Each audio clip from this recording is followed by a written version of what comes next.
So fingers crossed this year is performing better than last year for yourself. It seems to be going okay for myself. Finally got the documentary done with my dad, which is about diabetes, and finally got to 100 subscribers. So thank you very much.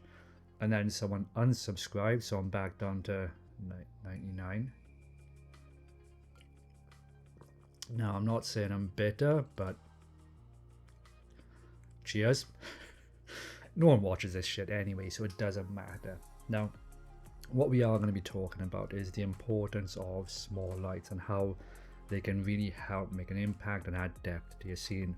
Now, I know the trend is that we all want the biggest and best lights, and I'm a massive advocate of that. That's not me saying that we don't need it, because there are certain situations whereby you want to fight the sun and small lights just won't cut it.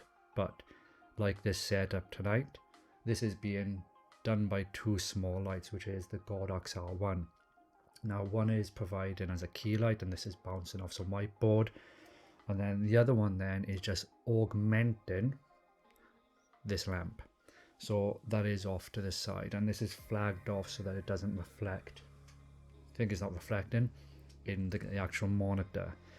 Now we're gonna quickly do a demonstration of the importance of this, just to see how much that this is actually adding to the scene. So we'll turn off the cheap key light, and as you can see, that other Godox R1 is actually illuminating this side of my face, which is doing a mock of the practical.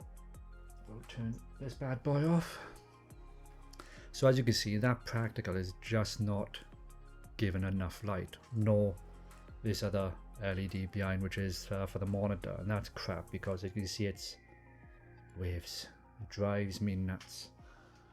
And even with that turned up full, you still get a little bit of scratch, but it's not enough, and even at that will clip. So we need to make sure that is at its lowest setting so it doesn't clip.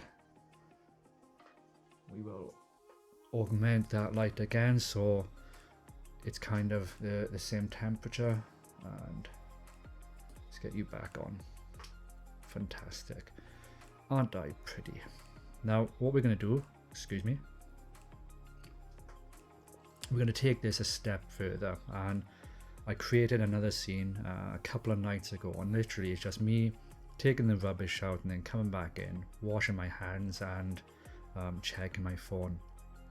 So the reason I wanted to do this, one, I wanted to play about with small lights. So in that scene there's not just the Godox R1, there is an Aputure AL M9, it's in a small square light, and there is a Ulanzi Pro, I think it's the L1 Pro, sorry, and that is a miniature, well, it's a very small cube, but it's only got one LED, so it's fantastic at creating hard shadows, which is what a big key light would do. So you can really use that to help in those situations. Now it's not being used in this scene, but it is forming part of the scene that we're about to watch now.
So as you can see, by adding small lights, you can actually create a lot of visual depth, and I was really pleased with how that image turned out, because I wanted to see what would happen if I turned, or I didn't use a big key light. What could I do with the small lights I've got?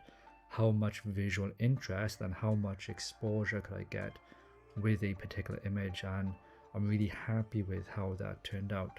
Now, the thing that you need to take in or bear in mind is that this wasn't shot on a fast wide open lens. This was shot at 5.6, and the reason for that is that was a creative decision. I wanted to use different focal lengths for this particular scene, and in order to do that, the only lens that I had was the kit lens. Now, the caveat with the kit lens is that when you zoom in, the base aperture that you're able to get is 5.6. So creatively, I made the decision, so from the get-go we will stick at 5.6. The ISO was 400, and I set the white balance in between 3300 and 56 to get an even color. Now, when you take into account that that is what the aperture was set at, it was shot at night, the little lights did a fantastic job, and I'm really pleased. There is noise, I'm not gonna get around with that. There is noise in the image, and that sucks ass. I hate it. But I've tried to clean it up as much as I can, and I've added a bit of film grain so that it balances that image out. But it's something that I've learned, so I know the technical debt of being put in this situation, what I'm going to have to do to get a good image out. And I think that's something that you guys should practice with. So for your next homework, that's right, I am giving you homework, motherfuckers. I shouldn't have swore, sorry, my bad. It's tired, I'm late, I'm drinking. So, don't use your big key lights. Get rid of them. Well, don't get rid of them and put them on Craigslist or eBay or something stupid like that. But just don't use them. Get your small lights out, create a scene, and practice.